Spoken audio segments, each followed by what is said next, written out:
परिसस्पर्श नारायण धारप भाग 2. स्तंभाचं मैदान हा सोनगावचा मध्यबिंदू धरायला हरकत नाही. मैदान सुमारे 100 फूट व्यासाचं होतं. मैदानाच्या मध्यभागी सिमेंटच्या चौथऱ्यात रोवलेला ध्वजस्तंभ होता.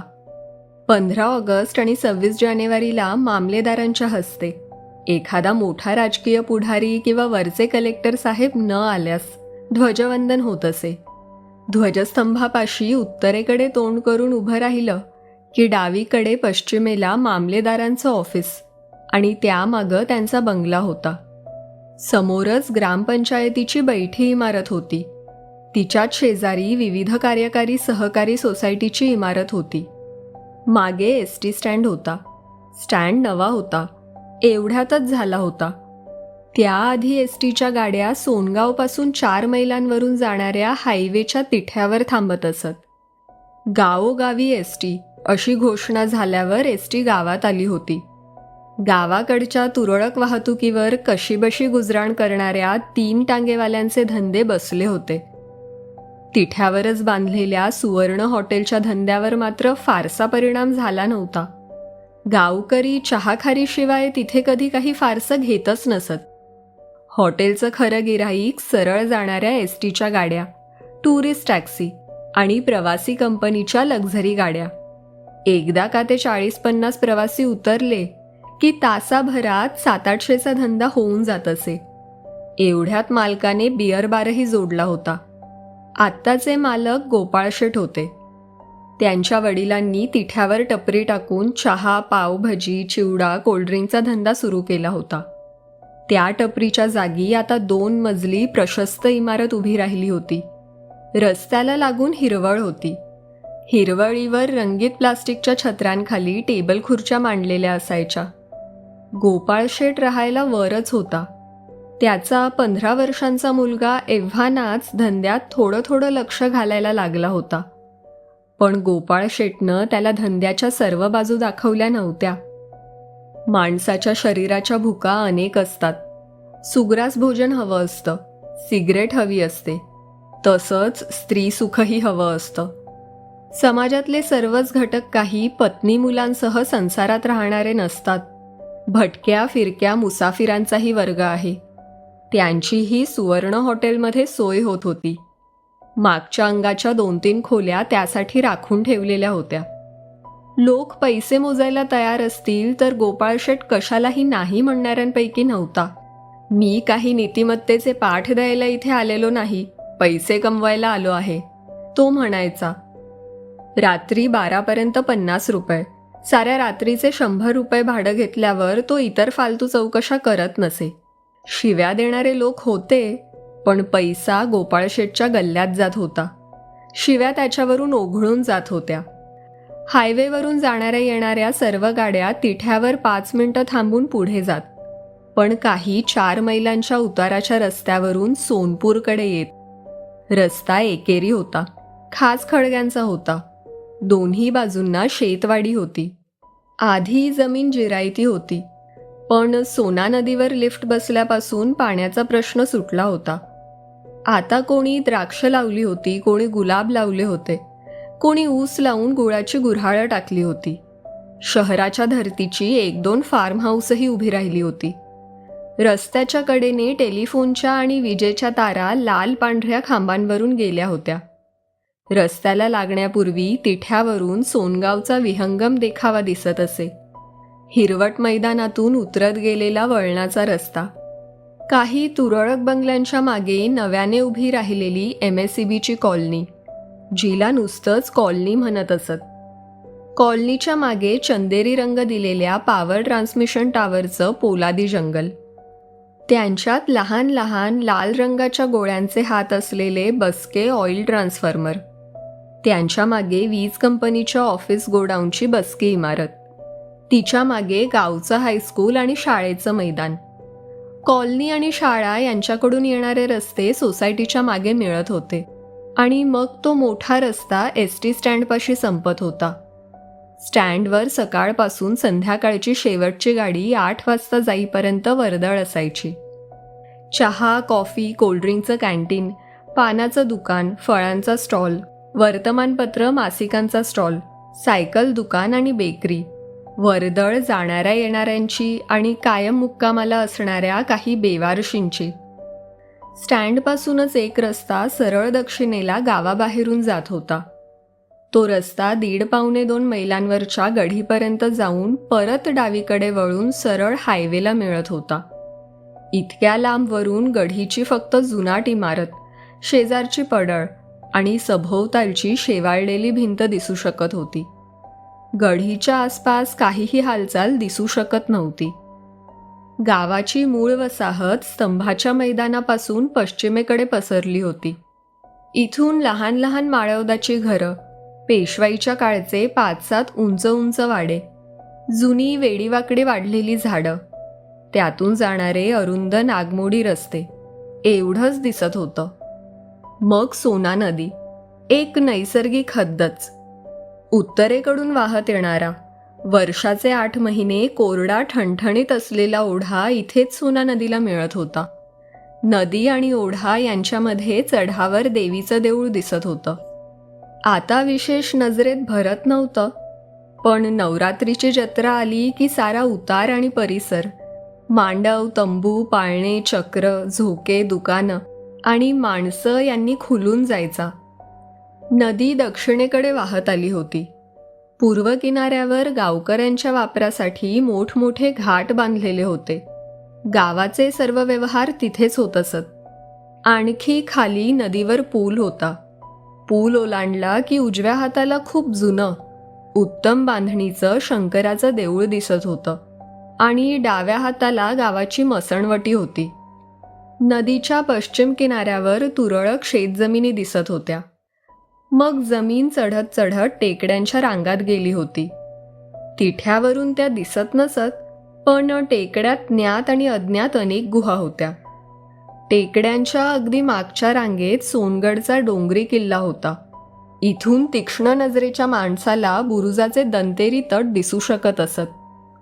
सोनगावला तसा मोठा दैदिप्यमान इतिहास नव्हता. सोनगड घेण्यासाठी वा लढवण्यासाठी नदीच्या मैदानावर कधी हातघाईची तुंबळ लढाई झाल्याचा दाखला नव्हता. राज्याच्या संरक्षणासाठी किल्ल्यांची साखळी बांधली गेली होती. त्यातला सोनगड एक दुवा होता. किल्ल्याच्या माचीवरून 2 किल्ले दिसत असत, पण ते एकमेकांच्या रेषेत नव्हते.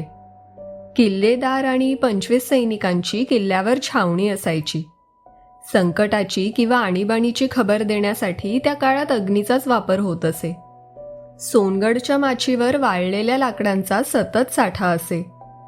दोन्हीपैकी कोणत्याही किल्ल्याच्या माचीवर आगीचा लाल जाळ दिसला की इथली होळी पेटवून तो इशारा पुढे पाठवायचा, एवढं किल्लेदाराचं काम होतं. माचीवर 24 तास पहारा असे, पण कधी काळी ही मोलाची कामगिरी बजावायची वेळ आल्याचाही दाखला नव्हता. मग स्वराज्य गेलं तशी इतर किल्ल्यांसारखीच सोनगडचीही दुर्दशा झाली. दगड निखळले, बुरुज ढासळले, मोठमोठी दारं कुजून कलंडली, मोडली, त्यांच्या चिरफळ्या झाल्या. लाकडाच्या कमानी, तुळ्या, खांब, वासे सारं खाली आलं. त्यांच्यावर विटांचा ढिगारा आला. गणपतीची, शंकराची, देवीची देवळं ओस पडली. पाण्याच्या टाक्यातून शेवाळ साचलं. वरच्या वाटेवरचे दगड गोटे उखडले. पावसाने माती वाहत आली. गवत माजलं. एक पुसटशी पायवाट तेवढी राहिली. नदीपलीकडे टेकड्यांच्या कुशीत लहान लहान 20-25 घरांच्या वाड्या होत्या. पूल होण्याआधी देवीच्या घाटावरून एक होडी माणसांची, मालाची ने-आण करत असे. अजूनही महादू कोळी त्याची मोडकी, गळकी, वाशिळी होडी चालवतच होता. माणशी 2 पैशांचा दर वाढत वाढत आता 25 पैसे झाला होता.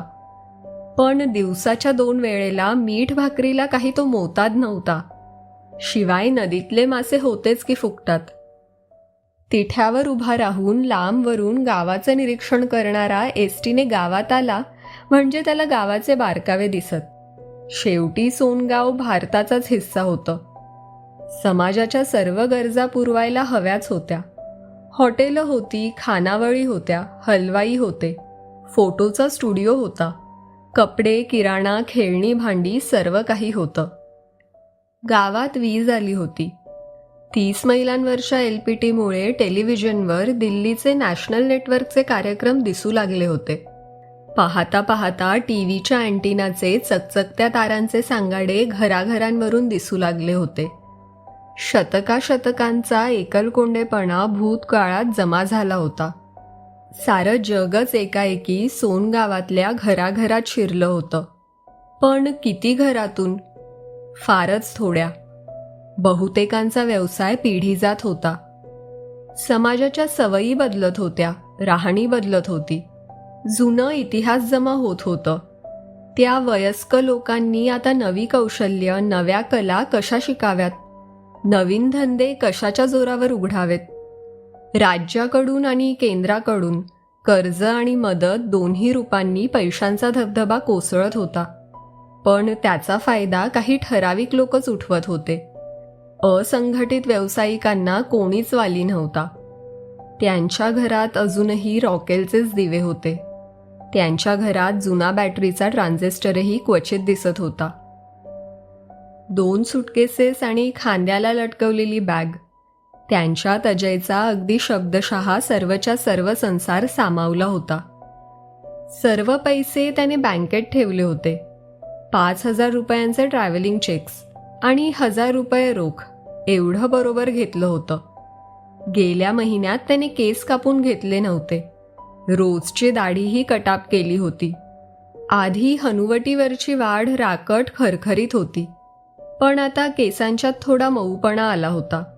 मुख्य म्हणजे आता त्याला आरशात आपला चेहरा पाहण्याची आवश्यकताच उरली नव्हती आणि दिवसेंदिवस आरशातल्या नजरेला नजर देणं कठीण होत चाललं होतं. दिवसातून 2-3दा तरी डोक्याच्या मागच्या बाजूला, कधी मानेखाली वेदनेचा जबरदस्त अटॅक येत असे. गोळी घेतली तरी तिथे परिणाम व्हायला 15 मिनिटं तरी लागतात. ती 15 मिनिटं म्हणजे त्याला अगदी प्राणकंठाशी आल्यागत होत. या सततच्या अटॅकचा काही ना काही अंश मागे राहतच होता. तो त्याच्या आरशातल्या चेहऱ्याच्या डोळ्यात दिसायला लागला होता. मृत्यू प्रवास सुरू झाला होता. जसे दिवस जातील तशी त्याची गती वाढतच जाणार होती. शेवटी त्या अज्ञात प्रदेशावरून येणारा बर्फाळ काळ वारा अंगावरून सोसाट्याने वाहायला लागेल. डोळ्यात डोकावणारी भीतीची छाया तो कशी पुसणार? तो एसटीत चढला होता खरा, पण एसटी कुठपर्यंत जात होती आणि त्याने तिकीट कोणत्या ठिकाणापर्यंत घेतलं होतं तेही त्याला आठवत नव्हतं. पहिल्या बाकावरची खिडकी शेजारची जागा पकडून तो डोळे मिटून बसला होता. लोकांची सामान रचायची, जागा पटकवण्याची गडबड चालली होती. आरडाओरडा होता, मुलांचं रडणं होतं. पण अजयचं कशाकडेही लक्ष नव्हतं. पुढच्या काही दिवसांचा मनात विचार चालला होता. एखाद्या लहानशा गावात अगदी एका बाजूचं लहानसं घर भाड्यानं घ्यायचं. इथपर्यंत त्याच्या विचारांची मजल गेली होती. त्याचा प्रवास खूप झाला होता, पण तो सर्व मोठ्या शहरातूनच. शिवाय सर्वत्र कंपनीच्या खर्चाने 4 स्टार किंवा 5 स्टार हॉटेलमध्ये त्याचा मुक्काम असायचा. त्याला एवढं समजत होतं की लहान गावात राहण्याचा आपल्याला अनुभव नाही. त्याला सवय झालेल्या अनेक सुविधा तिथे नसणार. ज्या वर्गात वागायची, बसायची, वावरायची त्याला सवय झाली होती, तशा वर्गाचे लोक नसणारच. तिथल्या लोकांचा दृष्टिकोन निराळा, नक्कीच संकुचित असणार. पण मग एक खिन्न विचार मनात आला. त्याला असं किती दिवस राहायचं होतं आणि पुढे पुढे वेदनांचं प्रमाण वाढत गेलं की बाहेर लक्ष द्यायला कितपत फुरसत होणार होती. शेवटी नवी गोष्टही केव्हा तरी सुरुवातीला पहिल्यांदा करावीच लागते. त्याच्या शेजारी कोणीतरी येऊन बसलं होतं, पण त्याने डोळे उघडून कोण ते पाहण्याचीही तसदी घेतली नाही. मध्येच वाऱ्याची दिशा उलटली तेव्हा त्या झुळकेवर एक मंद सुगंध त्याच्यापर्यंत पोहोचला. म्हणजे एखादी स्त्री, तरुण स्त्री त्याच्या शेजारच्या सीटवर बसली होती. तर तो जरासा सावरून बसला, एवढंच. विमलही त्या माणसापासून जरा सावरूनच बसली होती. तो मान मागे टेकवून डोळे मिटून बसला होता. वयाने फारसा नसला तरी बाह्य अवतार तरी फारसा विश्वास निर्माण करणारा नव्हता. केस खूप वाढून मानेवर कानावर आले होते. दाढीही खूप वाढली होती. अंगात एक जाडसर बदामी रंगाचा मॅनिला आणि खाकी विटकी जीन होती. तिला तरी इतरांकडे लक्ष देण्यात कुठे कुतूहल आणि स्वारस्य होतं. शहरात तिच्या मागे कितीतरी व्याप होते. शाळेची 6माही परीक्षा तोंडावर आली होती. पहिल्या टर्मचं सर्व काम पुरं करायचं होतं. दिवाळीच्या सुट्टीत शाळेत कसला तरी प्रशिक्षण वर्ग होता. त्याचीही प्राथमिक तयारी करण्याचं काम तिच्यावरच येऊन पडलं होतं. आणि हा सर्व बोजा असह्य होण्याचं कारण म्हणजे सदानंदने तिची फसवणूक केली होती. मैत्रिणींनी आणि परिचितांनी धोक्याची सूचना दिली होती. तरीही तिकडे दुर्लक्ष करून ती त्याच्या नादी लागली होती. त्याचं ते आकर्षक व्यक्तिमत्व, त्याची ती मिठासवाणी, लाघवी आर्जवी वागणं, त्याच्या सहवासात ती अगदी खुलून जात असे. तिला काय कल्पना की त्याच्या सांगण्यात सत्याचा नाममात्र अंश होता. बाकी सारा बनावट देखावा होता. तात्पुरती मदत म्हणून तिने त्याला वेळोवेळी दिलेल्या रकमांची बेरीज सहज 3,000 रुपयांच्यावर गेली असती. पैसे तर तिने दिले होतेच, शिवाय तिने आपलं शरीरही त्याला दिलं होतं. त्याच्या विवाहाच्या वचनावर भाबडा विश्वास ठेवून. आणि सदानंद एकाएकी गायब झाला होता. त्याने दिलेला पत्ता तात्पुरता होता. ज्या ब्लॉकवर ती शनिवारी रात्री गेली होती, कंपन्यातून आपण कन्सल्टंट म्हणून काम करतो असं त्यानं सांगितलं होतं. तिथल्या लोकांना त्याचं नावही माहीत नव्हतं. ती सदानंदच्या ब्लॉकवर रात्रीची गेली होती हे सर्वस्वी गुप्त होतं, म्हणून तिला परत कामावर तरी जाता आलं. नाहीतर आपलं तोंडच दाखवायची तिला सोय उरली नसती. रोजचं काम ती कशी तरी रेटत होती. आणि ते कमी होतं म्हणूनच की काय, गेल्या आठवड्यात तिच्या मावशीचं सोनगावहून पत्र आलं होतं. आशीर्वाद खुशाली झाल्यावर नलू मावशी लिहित होती, विमा, कितीतरी दिवसात तू इकडे आलेलीच नाहीस. लहान होतीस तेव्हा दर दिवाळीच्या आणि दर मे महिन्याच्या सुट्टीत आल्याखेरीज तुला चैन पडत नसे. माहीत आहे आता मोठी झाली आहेस, नोकरदार झाली आहेस, पण अजून एकटीच आहेस. संसाराचा गाडा मागे लागला नाही तोवर येऊन जा की 4 दिवस. चंद्रकांत लग्न झाल्याबरोबर जो गेला तो गेलाच. गेल्या 2 वर्षात त्याचं पत्रसुद्धा नाही. इकडे यायची गोष्ट तर दूरच राहिली. जागाही बदलली वाटतं. मी पाठवलेलं एक पत्र तसंच परत आलं. तसा कुठेतरी त्याच्या ऑफिसचा पत्ता आहे, पण त्याला जर एवढी फिकीर नसेल तर ऑफिसच्या पत्त्यावर पत्र लिहिण्याचा लाचारपणा मी का करू? किती नलू मावशीसारखं. विमाला वाटलं, विमा इकडं बोलवण्याचं आणखी एक कारण आहे. लिहिताना नक्की वाटतं तुला वाटणार आहे एकटी एकटी राहून नलू मावशीच्या डोक्यावर परिणाम झाला आहे, नाहीतर म्हातारचळ लागला आहे. पण विमा तसं नाही, आणि लिहिल्याखेरीज तू यायची नाही म्हणून लिहिते. विमा, गेल्या काही दिवसात मला भीती वाटायला लागली आहे.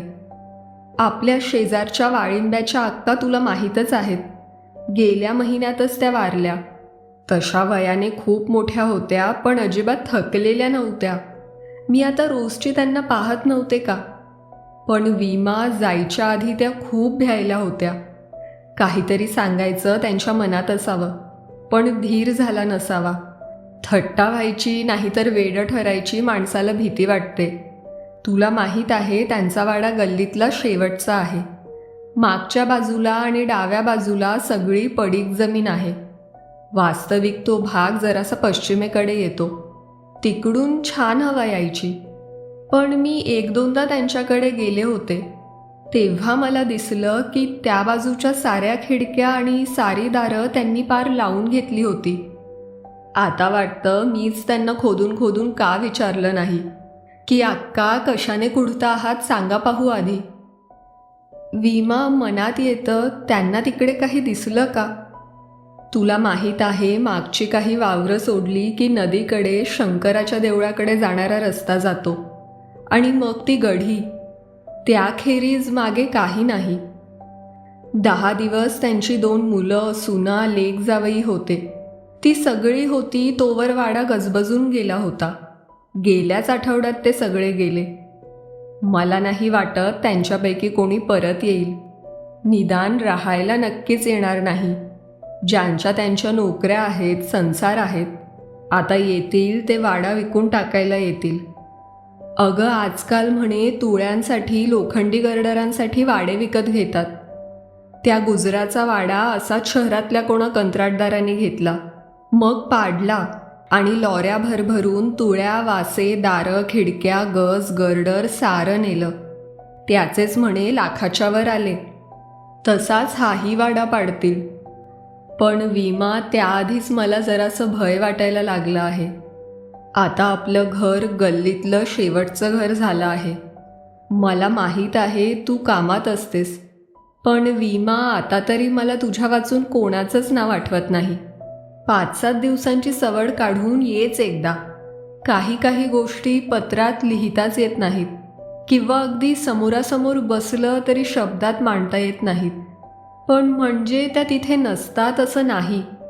बघ कसा गोंधळ होतो ते. तुझी वाट पाहणारी नलू मावशी. आधी तिने पत्र नजरेखाली घालून बाजूला ठेवलं होतं. दिवसभर त्याचा विचारच केला नव्हता. मग रात्रीचं सर्व काम आवरल्यावर तिने मावशीचं पत्र परत एकदा सावकाश वाचलं होतं. त्या पत्रात तिला अस्वस्थ करणारं काहीतरी होतं. जरी त्यावर नेमकं बोट ठेवता येत नव्हतं तरी ते जाणवत होतं. आता तिला नलू मावशी आणि तिचा वाडा, तिथे घालवलेले सुट्टीचे दिवस सारं आठवलं. किती साधा, सरळ मार्गी, बिना गुंतागुंतीचा काळ होता तो. नलू मावशीची गौरवर्णी ठेंगणी मूर्ती समोर आली. लहानशा संसारात संपूर्ण रमलेली, आल्या गेल्याच्या आवडीचे पदार्थ करून त्याला खाऊ घालण्यात आनंद मानणारी. आजवर तिची पत्र क्वचित आली होती आणि त्यांच्यात खुशाली, नमस्कार, आशीर्वाद यांच्या पलीकडे काही नसायचं. तेव्हा हे विलक्षण पत्र लिहायला मावशीला किती सायास पडले असतील. मावशीचं शिक्षण 4 इयत्तापर्यंत, जेमतेम सही करण्या इतपत झालं होतं. यजमानांनी मिलिटरीत नोकरी केली होती. बिचाऱ्या मावशींना त्यांचं खातं किंवा हुद्दा हेही सांगता येत नव्हतं. त्यांचं पेन्शन येत होतं आणि पोस्टातल्या बचतीचं व्याज, त्यावर त्यांचा संसार चालला होता. ही आर्थिक बेरीज वजाबाकी विमलला आत्ता समजत होती. पण मागे तिने मावशीकडच्या सुट्टीच्या दिवसात किती स्वैर, स्वच्छंद, निरागस आनंद लुटला होता. आता त्याची काही अंशांनी तरी फेड करायची संधी चालून आली होती. तिला जायलाच हवं होतं. इथल्या कटकटी तर काय, त्या नेहमीच्याच होत्या. त्यांच्यातून डोकं कधीवर निघायचंच नाही. दुसऱ्याच दिवशी तिने मावशींना 2-3 दिवसातच येत आहे असं कार्ड टाकलं आणि मग रजेसाठी लढाई सुरू झाली. वास्तविक तिची हक्काची रजा शिल्लक होती, पण सर्वात ज्युनियर स्टाफ म्हणून तिची नेहमी शेवटी गैरसोयीच्या दिवसात वर्णी लागत असे. यावेळी मात्र तिने नेटच धरला. वरिष्ठांच्या नाराजीचा धोका पत्करूनही तिची 10 दिवसांची रजा मंजूर करून घेतली.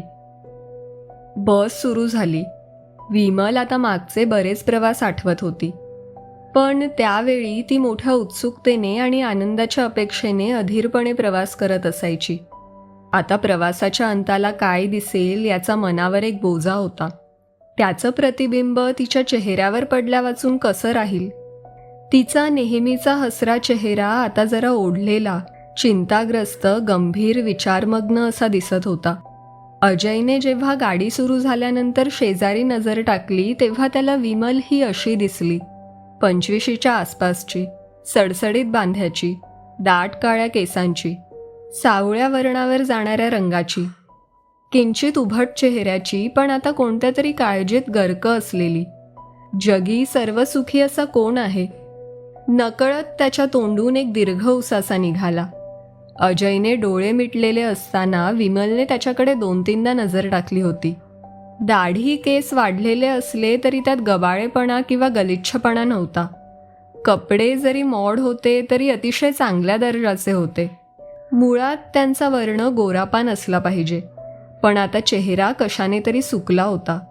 गालाची हाडं दिसत होती, नाकाला धार आली होती, डोळ्यांखाली अस्पष्ट काळी वर्तुळं होती. कपाळाच्या कडेवर घामाचा ओलावा चमकत होता. घाम येण्या इतका उकाडा गाडीत अजिबात नव्हता. त्याची नजर आपल्याकडे वळते आहे असं पाहताच तिने नजर वळवली होती आणि तेवढ्यात तो दीर्घ निश्वास तिच्या कानावर आला होता. न राहवून तिने नवलाने त्याच्याकडे पाहिलं, कारण तो आवाज एखाद्या थकलेल्या वृद्धाला साजेसा होता, एखाद्या तरुणाचा खासच नाही. त्याच वेळी अजयही तिच्याकडे पाहायला लागला आणि नजरानजर होताच दोघंही हसले. अजयचा चेहरा बदलला नाही, पण विमलचा चेहरा मात्र त्या हास्याने उजळून निघाला, आमूलाग्र बदलला. "सॉरी," अजय म्हणाला. "सॉरी कशाबद्दल?" "दीर्घ उसासा सोडल्याबद्दल." पण नाईलाजच झाला. जिकडे पाहावं तिकडे असे गंभीर चिंतातूर चेहरे दिसतात. "सॉरी, माफ करा हं. तुमची थट्टा करण्याचा मुळीच हेतू नव्हता. प्रत्येकामागे काही ना काही वैयक्तिक समस्या म्हणा, व्यथा म्हणा असतातच. तुम्ही तरी त्याला कुठे अपवाद आहात? तुम्ही स्वतःचा चेहरा एवढ्यात आरशात पाहिलेला दिसत नाही." तिच्या शब्दांनी त्याच्यावर कोणीतरी वर्मी आघात केल्यासारखं त्यानं शरीर एकदम आक्रसलं. तिच्या मनात विलक्षण अपराधीपणाची, विलक्षण शर्मिंदेपणाची भावना आली. ती हलकेच म्हणाली, "मला माफ करा हा, माझा तसा काही हेतू नव्हता." "काही बिघडत नाही, काही बिघडत नाही." एक हात हवेत हलवत तो म्हणाला. 5-7 मिनिटांच्या दृष्टिक्षेपातही जर ते कोणाच्याही लक्षात येत असेल तर मग मी ते लपवू शकलेलो नाही हेच खरं. जे उघड दिसतं ते माणूस पाहणारच, त्याबद्दल त्याला दोष कशासाठी द्यायचा? खरी गोष्ट मी सांगतो, माझं नाव अजय भागवत आहे आणि गेले काही महिने मला डोकेदुखीचा विलक्षण त्रास होत आहे. तो अटॅक केव्हाही येतो, अगदी असह्य होतो, तेव्हा ती धास्ती सतत मनात असते. तो ज्या अपेक्षेने तिच्याकडे पाहत होता त्यावरून त्यालाही तिने आपली ओळख करून द्यावी असं वाटत होतं हे उघड होतं. "मी सोनगावला माझ्या मावशीकडे चालले आहे." नाव नाही सांगितलं. विमल देशपांडे. आणि मावशीच्या पत्राने मी जरा काळजीत पडले आहे." ओळख अशी जरा वक्रमार्गाने झाली. अजयने स्वतःबद्दल एवढंच सांगितलं.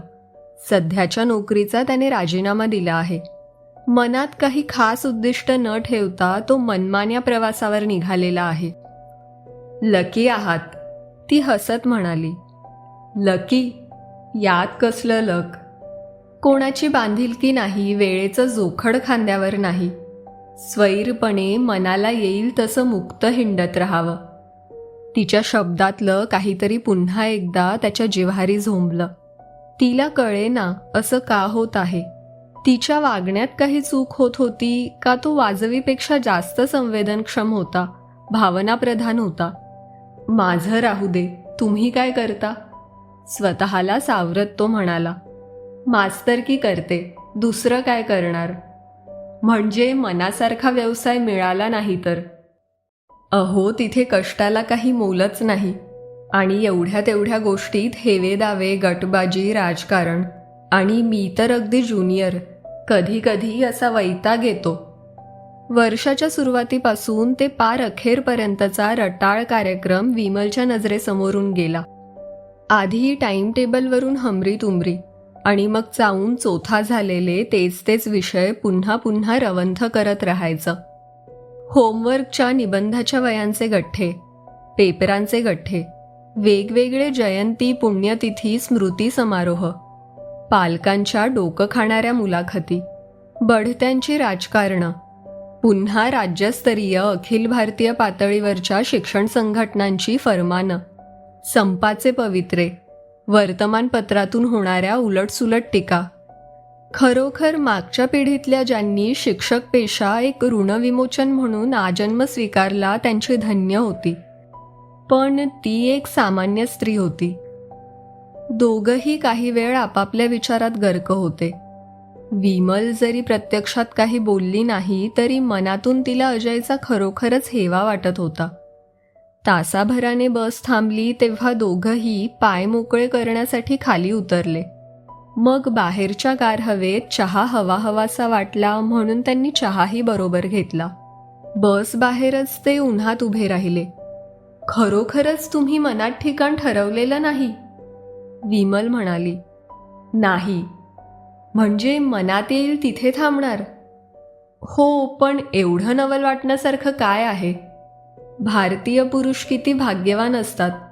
आता मला सांगा, तुम्ही हे जे ठरवलं आहे कुठेही थांबायचं, एखाद्या लॉजमध्ये उतरायचं, कंटाळा आला तर पुढची वाट धरायची, हे भारतात कोणाही स्त्रीला शक्य आहे का? तुम्ही म्हणता त्यात तथ्य आहे खरं. केवळ हेच एक नाही, भारतात प्रत्येक क्षेत्रातच स्त्रीचा असा संपूर्ण कोंडमारा होत असतो. मग ती एकदम हसली. मी काही स्त्रीमुक्ती चळवळीची कार्यकर्ती नाही बरं का, अनुभवाचे बोल आहेत हे. पण याला दुसरीही एक बाजू आहे. स्वैर स्वच्छंदी आयुष्य सर्वांनाच हवं असतं, पण ते परवडायला नको का? खिसा जर रिकामा असेल तर मग अशा भटक्यांचे हाल कुत्रा खाणार नाही. पण त्याहीपेक्षा महत्त्वाचं, भटकायला हरकत नाही, ठिकाण नक्की नसलं तरीही हरकत नाही, पण भटकण्यामागे काही हेतू हवा.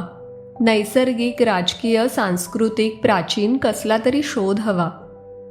बोलता बोलता अजयचा चेहरा खिन्न झाला. केवळ स्वैर प्रवास रोमांचक असतो असं समजणं म्हणजे स्वप्नाळूपणा आहे. इंद्रधनुष्य झेपावत लांबवर गेलेलं दिसतं, पण त्याचं दुसरं टोक खडकातच असतं. माझा प्रवास निरर्थक आहे म्हणून सुरुवातीचे तुमचे उद्गार बोचले. संभाषणाने किती चमत्कारिक गंभीर वळण घेतलं होतं. तिला वाटलं, यावर काय बोलावं ते तिला एकदम सुचेनाच. तेवढ्यात गाडीची घंटा खणखणली. उतारूंची आत चढायची घाई सुरू झाली. ते दोघंही परत आपापल्या जागांवर येऊन बसले. 2 तासांचा प्रवास बाकी होता की लागलीच सोनगावचा तिठा. विमल मनाशी विचार करत होती.